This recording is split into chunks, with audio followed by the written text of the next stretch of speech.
Bismillahirrahmanirrahim. Assalamualaikum warahmatullahi wabarakatuh. Perkenalkan, nama saya Ratu Balgismang. Baiklah, langsung saja. Di sini saya akan menjelaskan tentang Pancasila sebagai paradigma pengembangan ideologi politik dan ekonomi. Yang pertama itu Pancasila sebagai paradigma pembangunan politik. Manusia Indonesia selaku warga negara harus ditempatkan sebagai subjek atau pelaku politik, bukan sekedar objek politik. Pancasila bertolak dari kodrat manusia, maka pembangunan politik harus dapat meningkatkan harkat dan martabat manusia. Sistem politik Indonesia yang bertolak dari manusia sebagai subjek harus mampu menempatkan kekuasaan tertinggi pada rakyat. Kekuasaan adalah dari rakyat, oleh rakyat, dan untuk rakyat. Sistem politik Indonesia yang sesuai Pancasila sebagai paradigma adalah sistem politik demokrasi, bukan otoriter. Berdasarkan hal itu, sistem politik Indonesia harus dikembangkan atas asas kerakyatan atau dalam yang sudah tercantum dalam sila keempat Pancasila. Terus pengembangan selanjutnya adalah sistem politik didasarkan pada asas-asas moral daripada sila-sila pada Pancasila. Oleh karena itu, secara berturut-turut, sistem politik Indonesia dikembangkan atas moral ketuhanan, moral kemanusiaan, moral persatuan, moral kerakyatan, dan moral keadilan.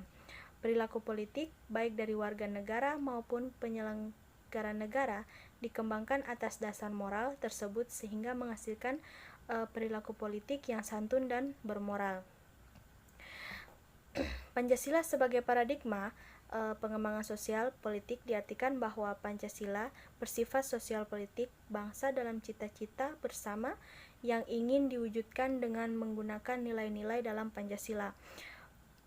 Pemahaman untuk implementasinya dapat dilihat secara berurutan. Yang pertama, penerapan dan pelaksanaan keadilan sosial mencakup keadilan politik, budaya, agama, dan ekonomi dalam kehidupan sehari-hari. Yang kedua, mementingkan kepentingan rakyat atau demokrasi bila mana dalam pengambilan keputusan.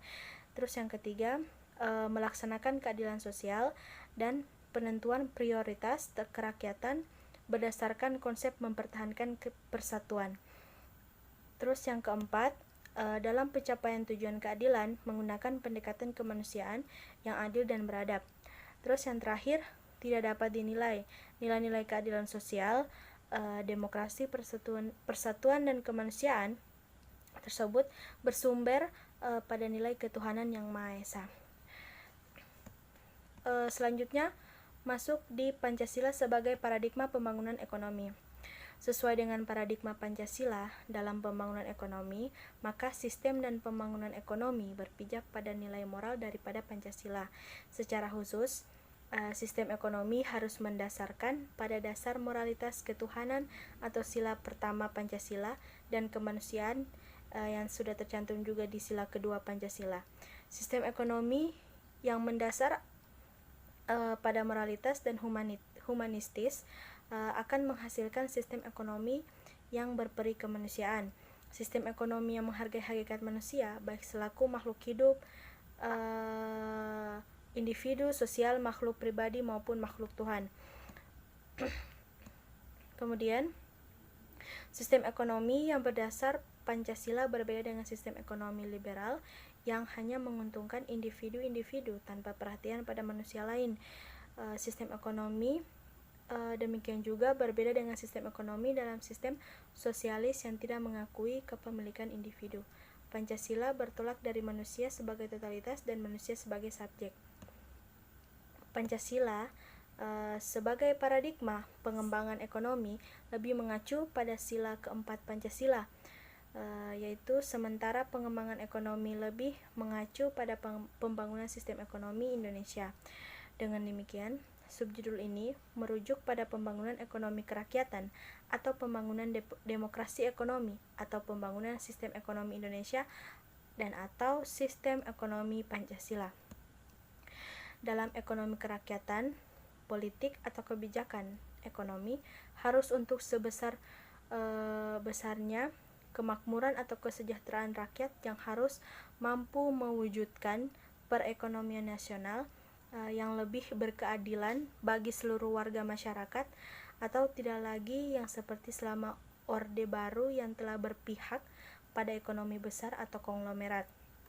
Politik ekonomi kerakyatan yang lebih memberikan kesempatan, dukungan, dan pengembangan ekonomi rakyat yang mencakup koperasi, usaha kecil, dan usaha menengah sebagai pilar utama pembangunan ekonomi nasional.